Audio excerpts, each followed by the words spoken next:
Livro de Esdras, capítulo 1. O tema da pregação é as 3 lições que Esdras te ensina. As 3 lições que Esdras te ensina. Capítulo 1, versículo 1. No primeiro ano de Ciro, rei da Pérsia, para que se cumprisse a palavra do Senhor, pronunciada pela boca de Jeremias, o Senhor moveu o espírito de Ciro, rei da Pérsia, e este mandou publicar em todo o seu reino, de viva voz e por escrito, o seguinte decreto: Assim fala Ciro, rei da Pérsia: O Senhor, Deus do céu, me deu todos os reinos da terra e me encarregou de construir-lhe um templo em Jerusalém, na terra de Judá. Quem de vós faz parte da totalidade de seu povo? Que seu Deus esteja com ele, e que ele suba a Jerusalém, terra de Judá, para participar na construção da casa do Senhor, Deus de Israel, o Deus que está em Jerusalém. E a todos os sobreviventes, onde quer que residam, as pessoas do lugar, proporcionem prata, ouro, bens e animais, além de donativos espontâneos para a casa de Deus que está em Jerusalém. Então os chefes de família de Judá e de Benjamim, os sacerdotes e os levitas, todos aqueles que foram inspirados por Deus, puseram-se a caminho para participar da construção da casa do Senhor em Jerusalém. E todos os seus vizinhos trouxeram-lhe toda espécie de ajuda em prata, ouro, bens, animais e objetos preciosos, sem mencionar as doações espontâneas. O rei Ciro também mandou buscar os objetos pertencentes à casa do Senhor e que Nabucodonosor havia tirado de Jerusalém e depositado no templo de seu próprio Deus.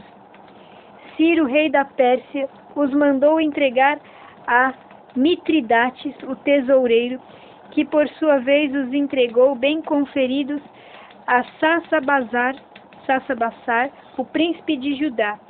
Eis a relação dos mesmos: taças de ouro 30, taças de prata 1029, cálices de ouro 30, cálices de prata 410, objetos diversos 1000, total dos objetos de ouro e prata 5.400.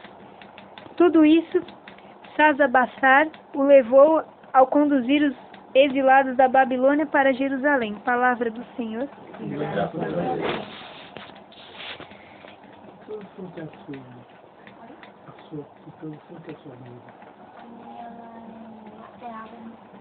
Depois a gente vê.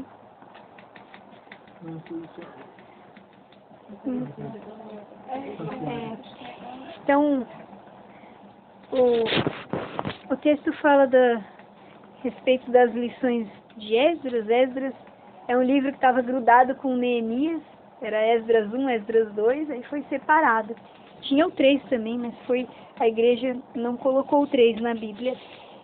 Esdras, quem é ele?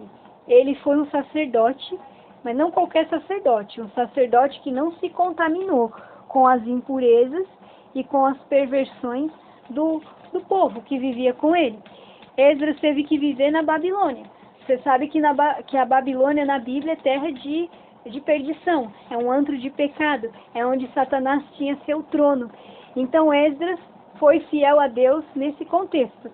Esdras não se deixou levar pelos compatriotas dele.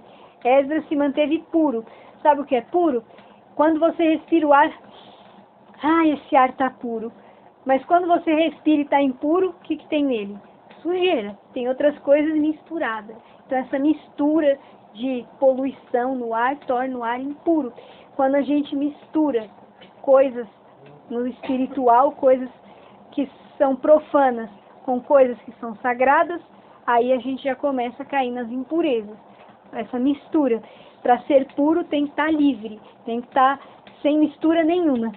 E Esdras estava assim. Esdras foi uma luz no meio de um povo apagado. A pergunta é: você é luz como Esdras ou você está apagado como o povo? O povo dele, que eram os israelitas, conviviam com Esdras, mas estavam murchos, porque o templo havia sido destruído, eles não tinham mais uma terra, Lembra que Deus deu terra prometida? Já arrancou, perderam a terra. Então eles estavam apagados, murchando cada vez mais, e Esdras não, Esdras estava sendo luz. Esdras, há uma suspeita de que ele tem escrito os 2 livros de crônicas, também o dele, o Esdras e o Neemias, e o Salmo 118, que é o maior salmo de toda a Bíblia, que é o salmo que vai fazer a exaltação da lei divina e vai falar da palavra de Deus. Foi um salmo que cada estrofe começa com uma letra do alfabeto, desde A até Z, todas as letras do alfabeto na língua deles. Então Esdras tinha uma inteligência, ele era também escriba. O escriba, nós ouvimos Jesus falar muito do tal do escriba, condenando muitos escribas. Ler e escrever nesse tempo de Esdras era profissão, não era todo mundo que lia, não era todo mundo que escrevia, não tinha caneta, os instrumentos de escrita eram caros. Então Esdras, ele tem uma habilidade, uma profissão que nem todos têm, e ele usou dela não para apenas escrever os fatos importantes do reino, porque os reis eles colocavam as coisas importantes registradas, mas Esdras usa sua profissão para Deus.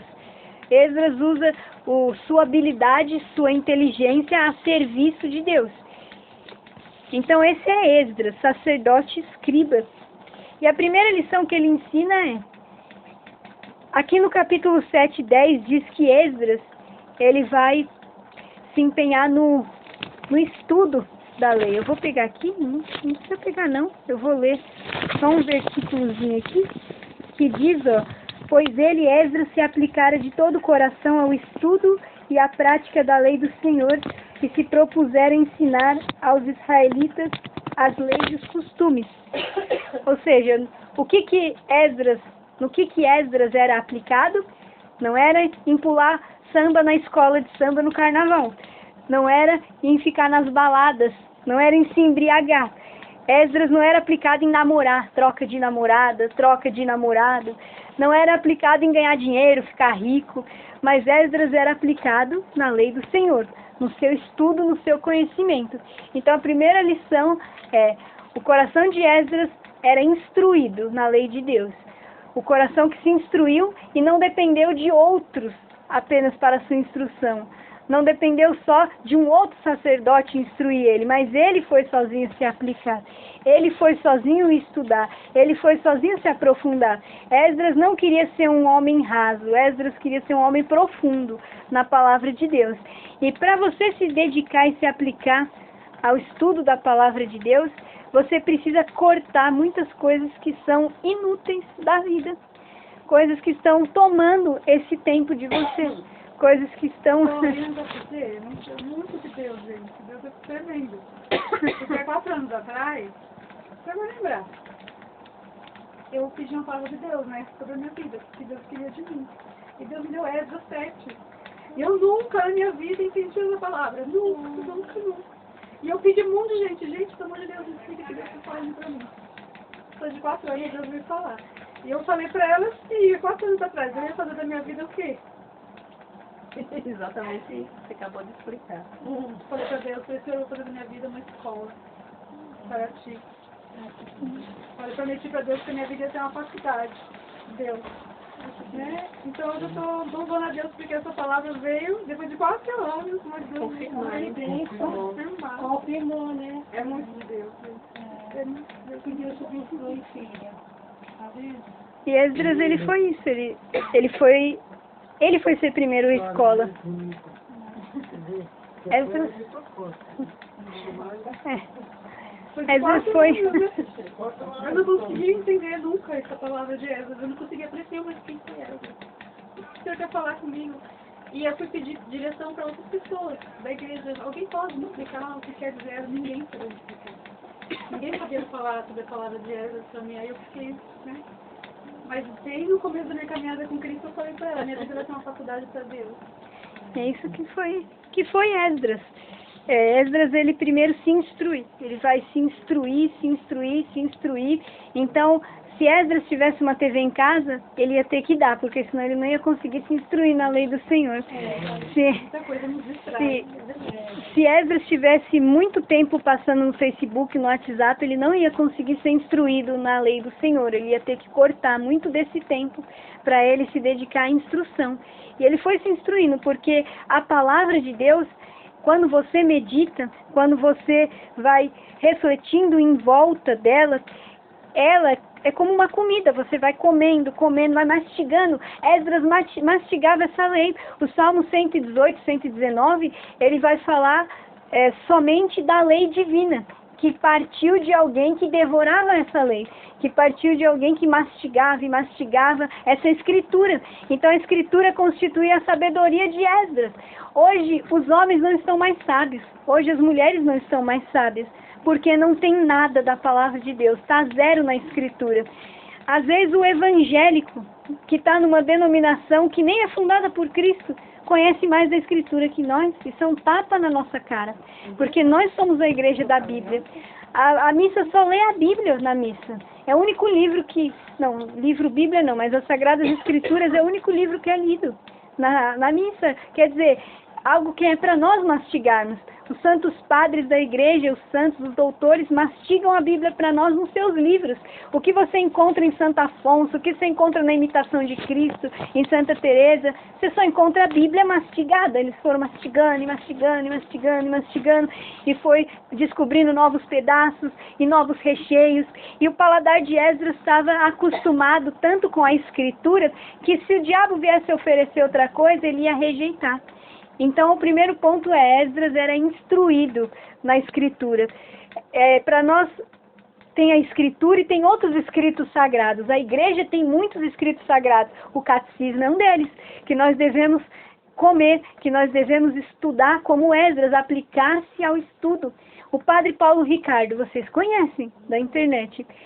Para ele conhecer tudo o que ele sabe, e ainda gravar tantos e tantos vídeos e sair pregando pelo Brasil inteiro, ele não tem que usar o tempo dele com outra coisa a não ser a instrução. Então Esdras vai ensinar isso. Instrui-te, instrui-te e instrui-te bem, para instruir daqui a pouco a outros. Porque primeiro nós instruímos a nós. Sábio é quem instrui a si mesmo. Não adianta eu querer passar uma lição para o outro, nem eu faço. Sem entender. Ou seja, eu quero ensinar, mas eu não sou exemplo. Eu tenho que ser mestre tanto com o exemplo como com a palavra. Alguns citam aquela frase de São Francisco de Assis assim: quando for evangelizar, se preciso, use palavras. Mas sabe o que às vezes está por trás de algumas citações dessa? Preguiça, medo de evangelizar, não quer abrir a boca, está acomodado, ou quer cortar a evangelização, ou está com inveja porque outro está falando. Não, para de falar, começa só a andar, só andar. E o Papa Paulo VI vai dizendo o magistério da igreja, porque nós estamos entendendo essa frase de São Francisco meio errado, vai dizer lá no documento Evangelii Nuntiandi, ele vai dizer que é preciso evangelizar com a vida, mas mais cedo ou mais tarde precisaremos usar as palavras da vida. E que o testemunho de silêncio, o testemunho só, o meu comportamento é insuficiente para convencer as pessoas. O Papa falando. É um homem que tem visão espiritual profunda e que era instruído como Esdras, falando que nós precisamos começar a usar a palavra para instruir, para passar adiante. Onde é que a Igreja Católica, que dominava o Brasil, onde é que ela perdeu fiéis? Ela parou de usar a palavra, e aí os protestantes vieram com a palavra em todas as partes, e aí eles levaram. Porque a palavra de Deus, ela é fascinante. E se alguém começa a falar da palavra, vai encantando. Mas aí tem as heresias no meio de algumas coisas certas que eles pregam, tem outras que estão bem erradas, bem tortas. Então, aí que está. Tanto que São João Crisóstomo vai falar, em tempos de crise prega a palavra, em tempo de crise na igreja. Então estamos em crise na igreja, podemos visitar doentes? Podemos, mas não é isso ainda, não é isso que vai salvar da crise. Podemos ajudar os pobres? Podemos e devemos, mas isso também não vai me salvar da crise. Podemos cantar, podemos, mas ainda não é isso que vai salvar da crise. É a palavra, é a pregação. o padre Paulo Ricardo, ele diz, olha, o meu site não tem música, não tem videogame, não tem piada, só tem teologia, só doutrina, doutrina, doutrina.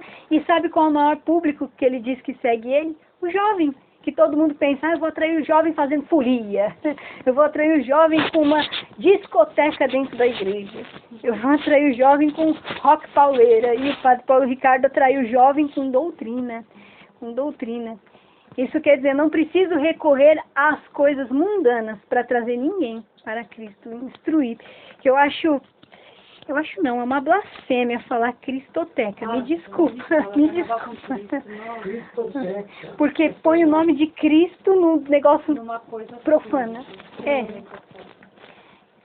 Então eu sou contra. Então o Senhor está dizendo, instrui-te muito. Então essa primeira lição de Esdras é instruir-te. A segunda lição de Esdras é que para se aplicar com fervor na instrução, precisa ter uma luta consigo mesmo. Precisa dizer não para si mesmo. Sabe qual é o nome dessa virtude? Temperança. O homem e a mulher que aprende a dizer não para si. Não. Não é fácil. Os excessos na comida, os excessos na bebida, os excessos no descanso, os excessos no trabalho, os excessos nas conversas, às vezes conversas frívolas, os excessos também no ficar calado. Os excessos são aquilo que atrapalha a temperança, essa virtude. Nós vamos ter que lutar contra nós, dizer não como Esdras. Esdras era um homem extremamente rigoroso consigo mesmo, porque ele não admitia o pecado nos outros. Mas para ele não admitir o pecado nos outros, ele primeiro começou por ele. Ele primeiro começou limpando ele. Ele começou purificando ele. Aqui vai terminar o livro de Esdras, falando dos casamentos mistos que ele não admitia, que era um casamento dos israelitas com as mulheres estrangeiras. O pecado de Salomão foi esse. Salomão foi um rei riquíssimo, maior que teve de tanta riqueza, sabedoria como nenhum outro, né? Não conta Jesus, viu, gente? Jesus é o mais, não conta Jesus. E Salomão perdeu tudo, conhecendo Deus, ele foi parar lá no meio dos demônios, adorador de demônios. A estrela de Salomão é usada para rituais de magia hoje. E por quê? Porque ele se envolveu com as mulheres estrangeiras. Aqui eu explico. O povo de Israel, desde o ventre, já vinham ouvindo a lei do Senhor. Então, ia crescendo na lei do Senhor. Eles tinham que saber toda a Torá, a escritura sagrada direto. Tinha um sistema muito bom no templo judaico, que às vezes a gente pensa que é machista, mas não é. Era um sistema bom onde todo mundo ia ser instruído e ia instruir de volta. Uma escola, podemos dizer, que era o seguinte, a sinagoga só era frequentada pelos homens, mulher não frequentava a sinagoga. Os homens que iam, né, os sacerdotes instruíam, aí eles levavam a instrução e eles iam ser instrutores das mulheres. E as mulheres iam ser instrutoras das crianças, dos filhos. E os filhos eram numerosos, 10, 14, então era uma comunidade que ia montando. E assim passava de geração em geração. Todo mundo instruía e todo mundo era instruído na lei de Deus. E Esdras, ele pega os casamentos mistos, né? Quando ele fica sabendo que o povo andou se casando dessa maneira, porque eles estavam colocando em risco toda a religião deles de se perder por causa das cabeças diferentes das suas mulheres e da educação diferente que elas estavam passando para os filhos. Estavam torcendo tudo na cabeça dos filhos, estavam torcendo na sociedade. Então o Esdras reclamou que o povo abandonasse esse pecado terrível. E o povo, né, o Esdras, ele vai fazer uma oração a Deus, confessando como se o pecado fosse dele. Então ele ama tanto aquelas pessoas que ele pega o pecado para ele, como Jesus que toma sobre si o pecado nosso, que ele é inocente, mas ele tomou nele o pecado nosso, para retirar. E a oração de Esdras, ele arranca o cabelo, diz, ele arranca a barba, ele rasga as vestes, era tudo sinal de luto, de dor que ele está passando e sentindo. E ele vai se prostrar no chão, começar a orar a Deus e vai se juntando a ele muitos outros que começam a chorar com ele o pecado de Israel. E sabe o que acontece? Por essa oração desses sacerdotes, o povo todo, milhares de pessoas, resolvem abandonar as suas mulheres com os filhos, despedi-las.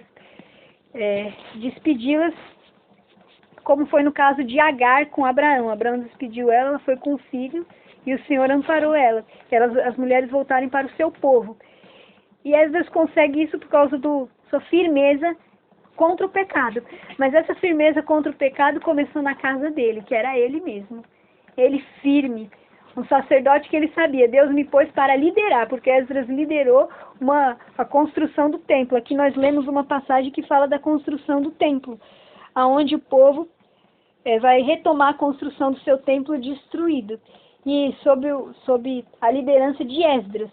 Então teve 3 voltas do povo que saiu da Babilônia, estava preso lá, para Israel de novo.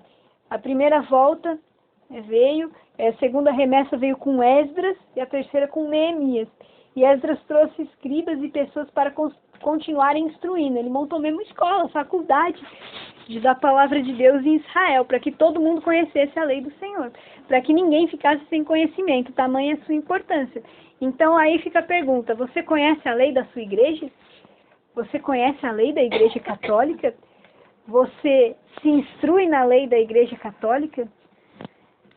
Você combate o pecado em si mesmo como Esdras, com aquele rigor, porque ele teve grande rigor com os seus companheiros, porque ele começou tendo rigor com ele, dizendo não para ele. Não, você não vai passar da conta, você não vai passar do horário, você não vai ir para o excesso, você não vai exceder a medida, você não vai exceder a dose, você vai se frear.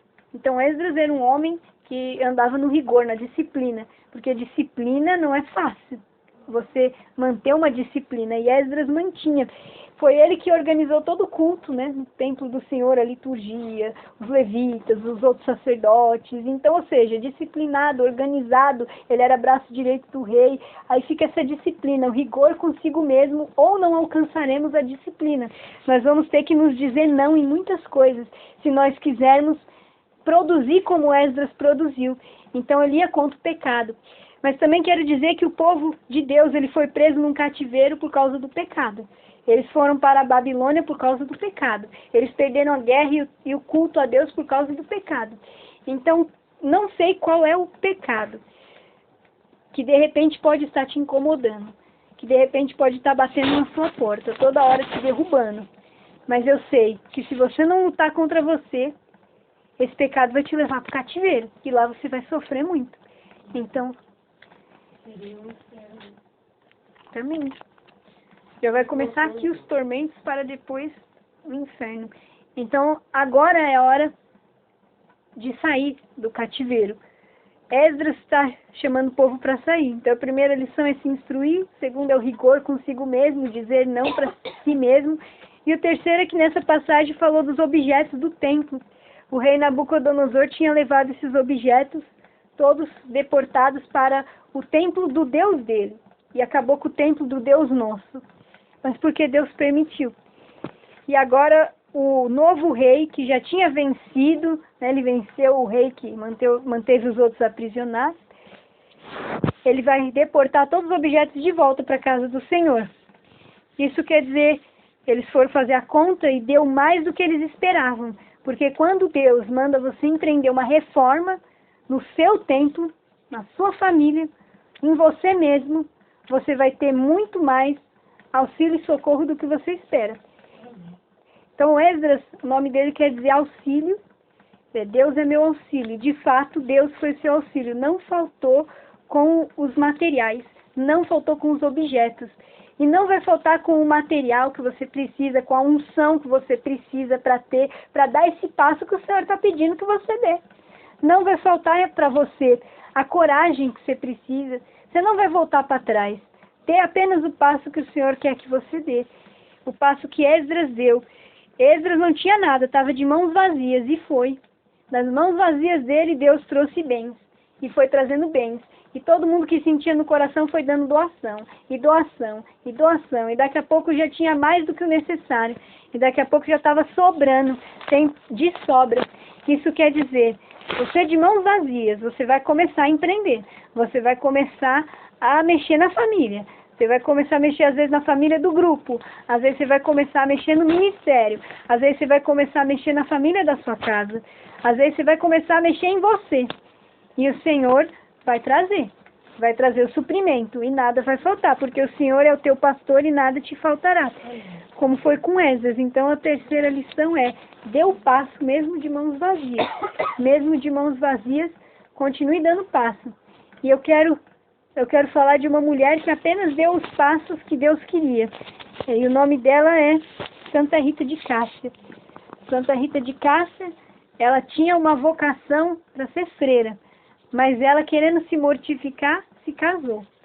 Não recomendo você fazer isso, é um empreendimento arriscado. A sua inclinação que o Senhor te chamar, você se coloque. É casamento, vida religiosa, missionária. Santa Rita de Cássia, ela sofreu na mão do marido. Ela sim comeu o pão que o diabo amassou. Ela recebia agressividades, xingamentos, e o marido dela parece que era o próprio demônio ali. Ela estava dormindo com o inimigo, literalmente. Um homem terrível. E não é que ela foi o exemplo de esposa? As mulheres da vizinhança vinham pedir conselho para ela sobre casamento. E o casamento dela não estava mil maravilhas, não estava as pétalas de rosa. O casamento dela estava sofrido, o homem tinha vício, e derrubando. Pois é, ela sabe o que é ter um marido que tem vício, essa mulher. E Santa Rita de Cássia conseguiu se sobressair. Santa Rita de Cássia conseguiu, de mãos vazias, na obediência, conseguir levar a casa dela para o Senhor. O marido converteu, os filhos converteram.